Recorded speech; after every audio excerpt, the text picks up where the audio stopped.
नमस्कार विद्यार्थी मित्रांनो, आपण पाहत आहोत प्रॅक्टिस सेट 5.4. यामधील फर्स्ट एक्झाम्पल आहे, if 2 coins are tossed then the sample, we write suppose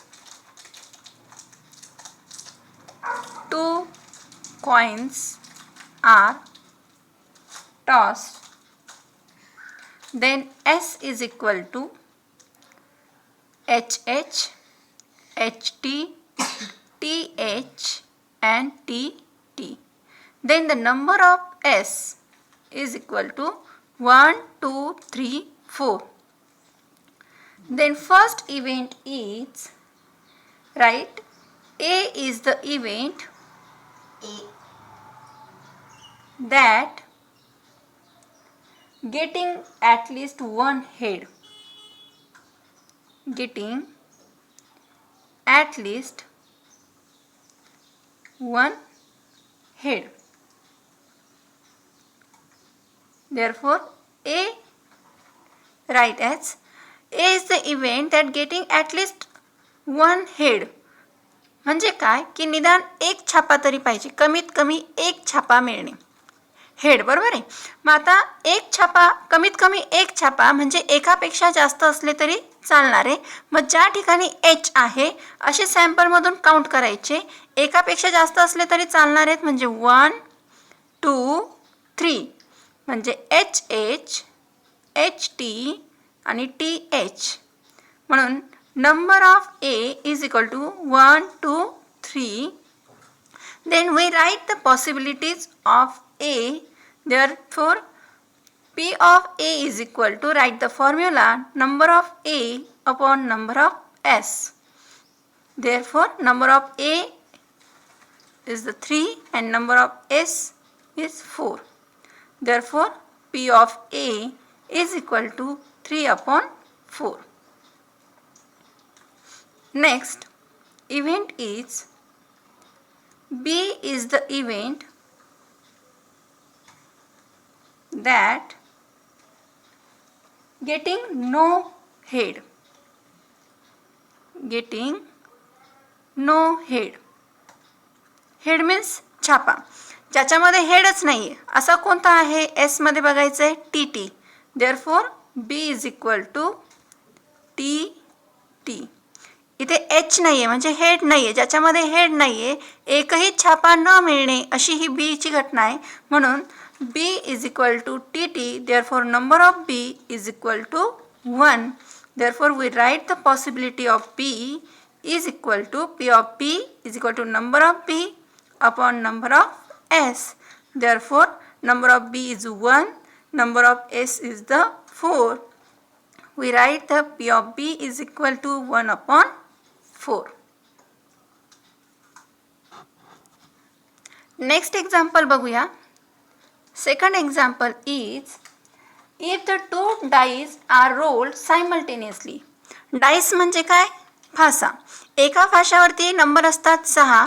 मग असे 2 फासे आपण काय करायचे? टाकायचे. 2 फासे टाकले तर पुढच्या पॉसिबिलिटीज कोणत्या आहेत ते आपल्याला बघायचं आहे. तर आपण सर्वात पहिले काय लिहिणार आहोत? त्याचा एस लिहिणार आहोत. सॅम्पल लिहायचे. Suppose 2 dice are rolled. Then S is equal to 1, 1, 1, 2, 1, 3, 1, 4.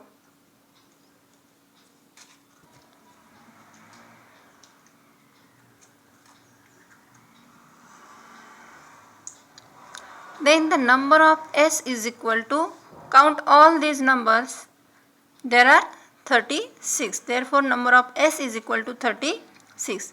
Then we write the first event. The first A is the event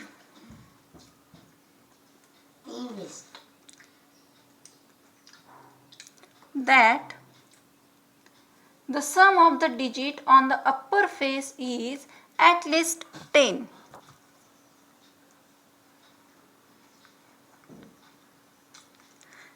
The sum of the digit on upper faces is at least 10. कमीत कमी बेरीज किती पाहिजे? वरच्या छाप्यांवरती पडलेल्या अंकांची बेरीज ही 10 पाहिजे.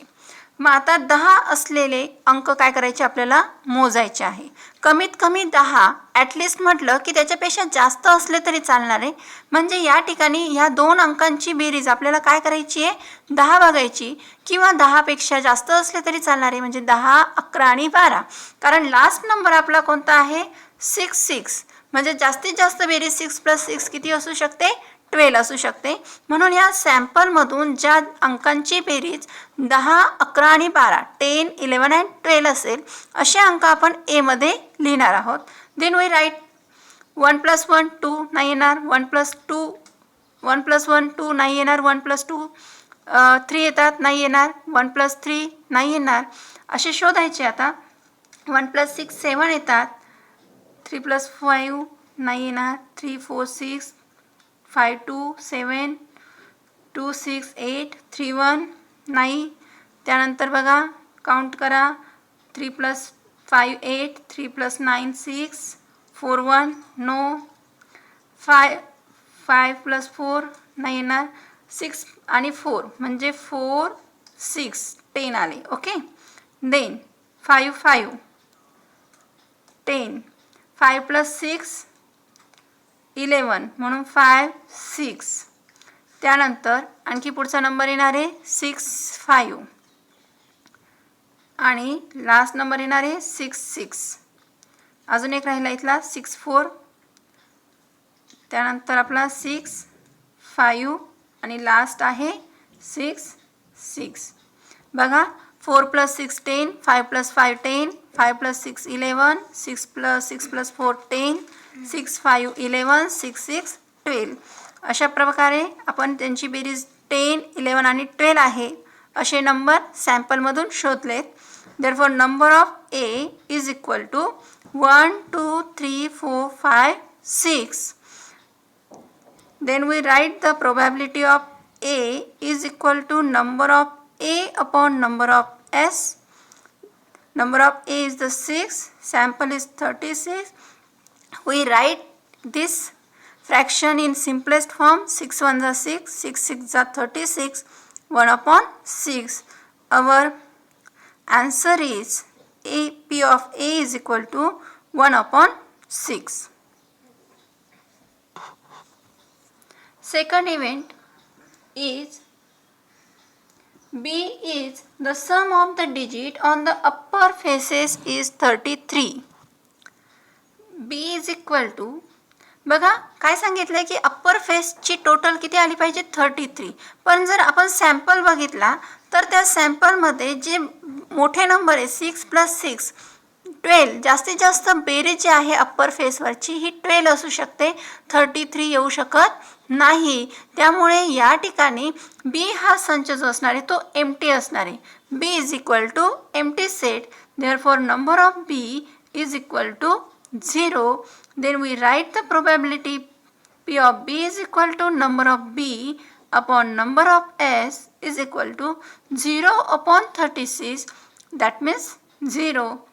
Therefore our answer P of B is equal to 0.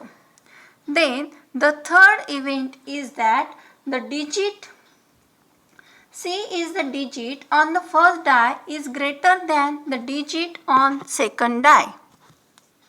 Then C is equal to is the event first die is greater than the digit on second die. Sample वरती बघायचं आहे. फर्स्ट नंबर जो असतो तो फर्स्ट डायवरचा आहे आणि second number जो आहे तो सेकंड डायवरचा आहे. तर आता यांनी या ठिकाणी काय सांगितले आहे की फर्स्ट डायवरचा जो नंबर आहे तो सेकंड डायपेक्षा कसा आहे? ग्रेटर. म्हणजे पहिला अंक मोठा आणि दुसरा छोटा. आता पहिला अंक मोठे असलेले कोणते बघा. आता इथे जर पहिल्या लाईनीमध्ये बघितलं तर 1 हा अंक सगळ्या अंकांपेक्षा लहान आहे म्हणून तिथे कोणीच येणार नाही. 2 1 म्हणजे 2 हा अंक एकापेक्षा मोठा आहे म्हणजे first number is greater. Therefore we write 2 1. नंतर पुढे 2 2 सेम आले.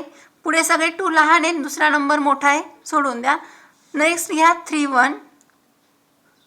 नंतर 3 2. पुढे 3 3 सेम आहे. 3 4 नाही येणार. पुढचं घ्या 4 1. नंतर 4 2 4 3 4 4 सेम, पुढचे अंक मोठे आहेत, 2 नंबरचा नंबर मोठा आहे तो घेता येणार नाही. नेक्स्ट घेऊया नेक्स्ट लाईनमधला 5 1 5 2 5 3 5 4 5 5 सेम होतो, त्याच्या पुढचे येणार नाही. नेक्स्ट लास्ट लाईनमध्ये बघा 6 1 6 2 6 3 6 4 6 5. लास्ट नंबर जो आहे तो सेम असणार आहे, तो नाही घेता येणार. बघा या ठिकाणी आपण जे सॅम्पल लिहिलं आहे ते पुन्हा एकदा नीट समजून घ्यायचे की फर्स्ट डायवरचा नंबर हा मोठा आहे, हा फर्स्ट डाय आणि ही सेकंड डाय, हा फर्स्ट नंबर हा दुसऱ्यापेक्षा काय मोठा आहे असे आपल्याला या सॅम्पलमधून काय करायचे होते, शोधायचे होते. तर ते आपण शोधले आहेत. आता नंबर ऑफ सी किती आलेत बघा, मग काउंट करा 1 2 3 4 5 6 7 8 9 10 11 12 13 14 15. The number of C is equal to 15. Therefore, probability of C is equal to number of C upon number of S is equal to 15 upon 36. We get the simplest form. 3 ने divide करा, 3 5 जा 15, 3 1 जा 3, 3 2 जा 6. Our answer is 5 upon 12. Therefore, P of C is equal to 5 upon 12.